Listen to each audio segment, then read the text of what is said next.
C spiritual ప్రేక్షకులకు స్వాగతం. ఈ వారం రాశిఫలాలను పరిశీలిద్దాం.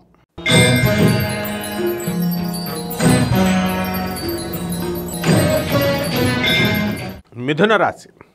ఈ మిథున రాశి వారికి మే 5 నుంచి ఒక వారం పాటు 2024 సంవత్సరంలో ఏ విధంగా ఉంటుందో చూద్దాం. మనకి మే 1ని మిథున రాశి వారికి గురుడు వ్యయస్థితిలోకి వచ్చాడు.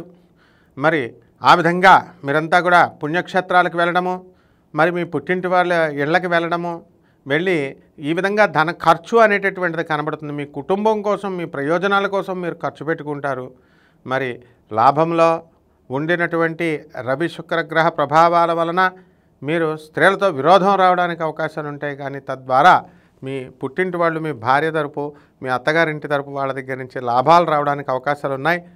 ప్రభుత్వం నుంచి మీకు రావాల్సినటువంటి బకాయిలు ఏవైతే ఉన్నాయో అటువంటి బకాయిలన్నీ కూడా మీకు రావడం జరుగుతుంది. ఇక మనకి ఈ యొక్క మిథున రాశి వారికి భాగ్యంలో ఉన్నటువంటి శని పూర్వజన్మ అదృష్టంగా మీకు అనేకమైనటువంటి అవకాశాలను ఇస్తాయి. అయితే అటువంటి అవకాశాలు నిలుపుకోవాల్సినటువంటి అవసరం మీకు ఉంటుంది. ఇప్పటికే మీరు సోదరుల్ని మీ ఆస్తి పంపకాల వల్ల దూరం చేసుకున్నారు. మీ తల్లిదండ్రులు మీకు సపోర్ట్ చేసినట్టుగా సపోర్ట్ చేసి మీ అన్నదమ్ముల ఇద్దరి మధ్య గొడవలు పెట్టడానికి కారకులవుతారు. మరి ఆ విధంగా ఈ యొక్క ఈర్ష్య వల్ల మీ బ్రదర్స్ అవనియండి, లేదా మీ యాటిట్యూడ్ వల్ల మీ బ్రదర్స్, మీ వదినలు హర్ట్ అవ్వడం, మీ మరదళ్ళు, ఇవన్నీ కూడా అనవసరమైనటువంటి విషయాలుగా మీకు మీ గురువులు మీకు చెప్పినప్పటికీ కూడా మీరు వినేటటువంటి స్థితిలో మీరు ఉండరు. పెద్దవాళ్ళు చెప్పింది వినరు, మీకు తోచిందే తప్ప. ఇదంతా కూడా గురుడు వ్యయస్థితి ప్రభావం. అయితే కేతుగ్రహం బాగుండలేదు కాబట్టి మనకి విదేశాలకు సంబంధించినటువంటి వ్యవహారాల్లో మీరు ముందుకంజుకి వెళ్ళడానికి ప్రయత్నిస్తారు.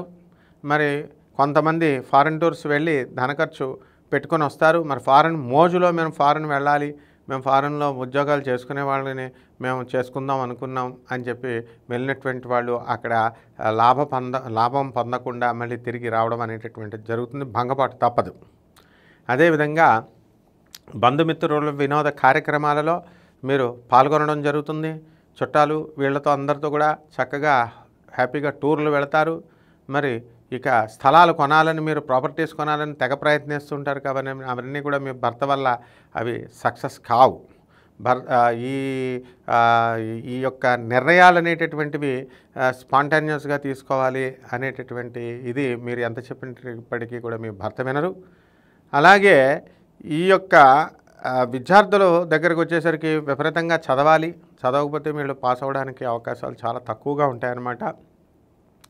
అలాగే చక్కగా మనకి ఈ రాహుగ్రహ ప్రభావం వలన మనకేమవుతుందంటే ఉద్యోగ విషయాల్లో మీకు వర్క్ టెన్షన్ ఎక్కువగా ఉంటుంది, చిరాగ్గా అనిపిస్తూ ఉంటుంది. రెమెడీస్ దగ్గరికి వచ్చేసరికి గురు జపం చేసుకోండి, గురు స్తోత్రాలు చదువుకోండి. కేతు జపం చేసుకోండి, కేతు స్తోత్రాలు చదువుకోండి. గురువు కోసం కిలోంపావు శనగల్ని, పసుపు రంగు వస్త్రాలని ఇచ్చి పేద బ్రాహ్మణులకి దానం చేయండి. అలాగే ఉలవల్ని, మల్టీ కలర్డ్ వస్త్రాలని, కలర్ ఉన్నటువంటి వస్త్రాలని పేద బ్రాహ్మణులకు దానం చేయండి. దానం చేసిన తర్వాత మళ్ళా చక్కగా ఈ యొక్క కేతువుకి గణేష్ ఆరాధన, ఓం గణేశాయ నమః అనేటటువంటి మహామంత్రంతో మీరు పూజ చేసుకోండి. అక్కడ మీరు గురుడి కోసము బృహస్పతికి కానీ, దేవతల గురువు అయినటువంటి బృహస్పతికి కానీ, రాక్షసుల గురువు అయినటువంటి శుక్రాచార్యులకి కానీ మీరు చక్కగా అభిషేకం చేసుకోండి. అదేవిధంగా గాణగాపురం వెళ్ళి దత్తాత్రేయ స్వామి వారి యొక్క దర్శనం చేసుకోండి. ఈ విధంగా కనుక చేసుకుంటే బ్రహ్మాండంగా ఉంటుంది.